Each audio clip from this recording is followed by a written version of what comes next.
Well, welcome to another exciting episode of 42nd Street Pete's Grindhouse. And this might be a lengthy one, or I might cut it into two parts. I don't know.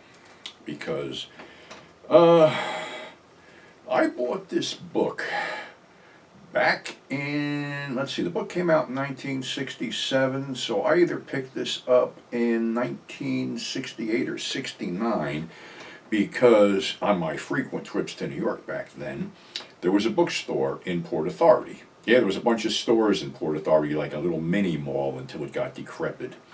But I would always stop in there on the way out to get something to read on the bus, and I picked up this. And basically, it's called, it's the Heavies. It's by Ian and Elizabeth Cameron. And it basically, has all the bad guys from whatever up until 67. And the thing is here, I'm going to read the list that's here.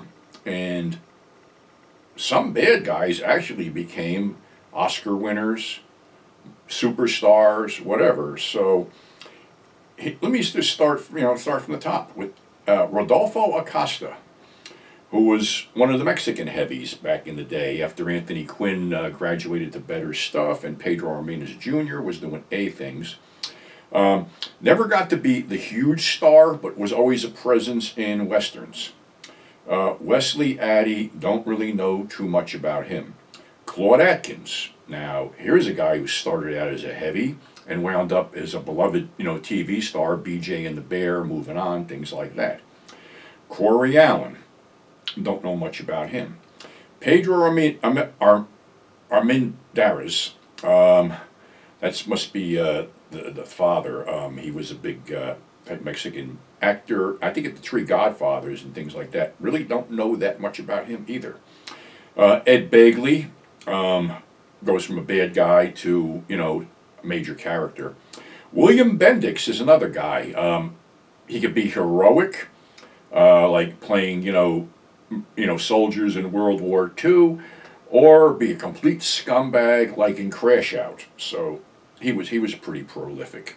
Charles Brickford was another one. He'd play gangsters, prisoners, or cops. Richard Boone, believe it or not. Richard Boone was an A-lister, a TV show, Have Gun Will Travel. But he was better suited as a heavy because, he was the sexy man in Hombre. Bunch of John Wayne films. He was always, the bad guy in most of the Westerns and stuff. Sometimes the hero in like the Alamo and things like that. Ernest Borgnine. Now, here's a guy who was basically a nasty heavy. I mean, he basically beat Frank Sinatra to death in From Here to Eternity. And I think a lot of people would have wanted to beat Frank to death at a certain point. And basically tormented a one-armed Spencer Tracy in Bad Day at Black Rock by pouring ketchup in his coffee. But then snagged the Oscar for Marty, and it was up, and away. Neville Brand, supposedly the second most highly decorated man to come out of World War II. I believe he played Al Capone a bunch of times. Became a regular on a couple TV series, and pretty much worked up until the day he died. Charles Bronson, need I gotta say more? Complete superstar, but was always a nasty heavy. Tough guy, rugged features, always worked for him. Then he became a superstar. Victor Bruno, 300-pound dude. Really menacing heavy when he wanted to be that way. Sometimes he parlayed his stuff into comedy. I think he was on the Batman show at one point.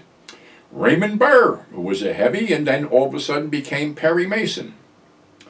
William Campbell, he's been in a bunch of stuff. I think he did some Star Trek stuff too. He can be a sleazy heavy. I don't think he ever made the big time though. Timothy Carey, probably one of the most insane actors ever. From Stanley Kubrick's The Killing to Poor White Trash. Never made, really big splash that he could have made, primarily because of his own, weirdness, but still very recognizable. Lee J. Cobb, another guy who was a heavy, stayed a heavy in the film called Lawman back in the 70s. but did some really prolific stuff. I believe he was the cop in the Exorcist film. Hans Conried, another weird one because he was the host of Fractured Flickers for a while. Elijah Cook Jr. Now here's a guy that usually didn't survive the film. He usually was knocked off before the second reel. He was in a bunch of high-profile films and did some horror films like House on Haunted Hill, where actually he survived until the end. Let's see, Broderick Crawford went from being an Oscar winner to a heavy to, having real problems with alcohol. I mean, he did some great acting, but unfortunately, the demons got a hold of him. Michael Dante, don't know a lot about him. Ray Danton played Legs Diamond a couple times. I think he directed the Robert Quarry vehicle, The Deathmaster. Ted DeCorsia.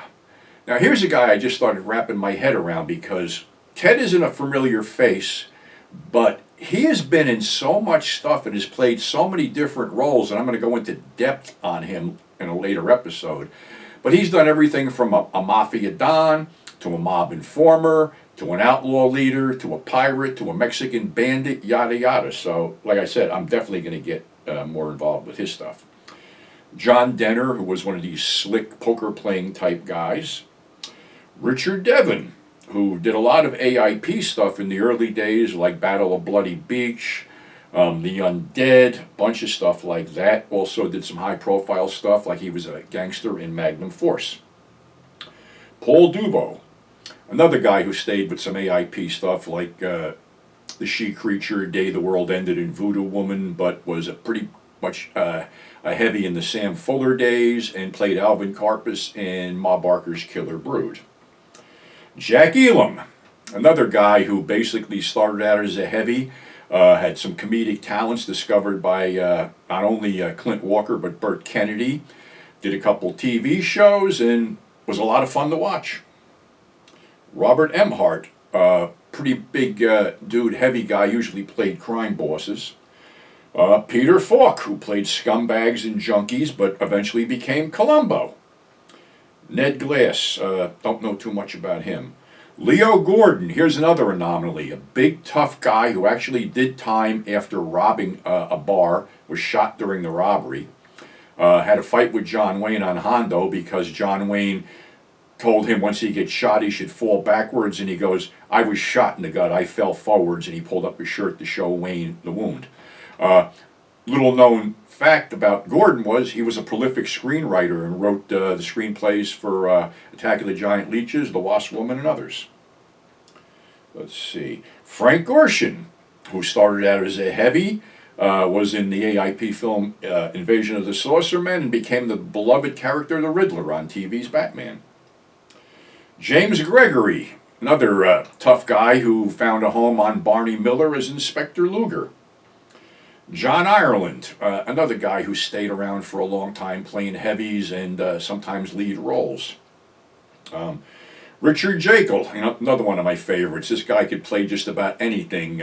When he healed out, he could really heal out, and when he wanted to be a hero, he could really be a hero. So, another one of my favorite actors.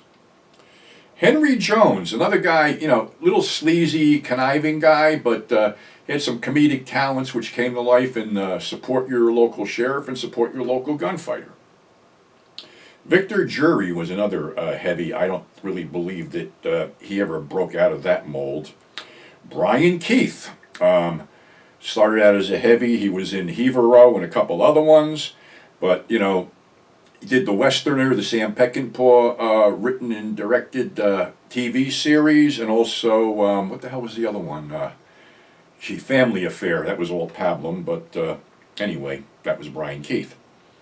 Arthur Kennedy, another guy who could play heels and heroes at the same time, wound up doing a lot of work in his later years over in Italy with Breakfast at the Manchester Morgue and a couple spaghetti westerns. So we'll pause it on that because I think we can do, there's a lot more here, so we'll pick that up next episode. So thanks for subscribing, thanks for tuning in, and we will catch you then.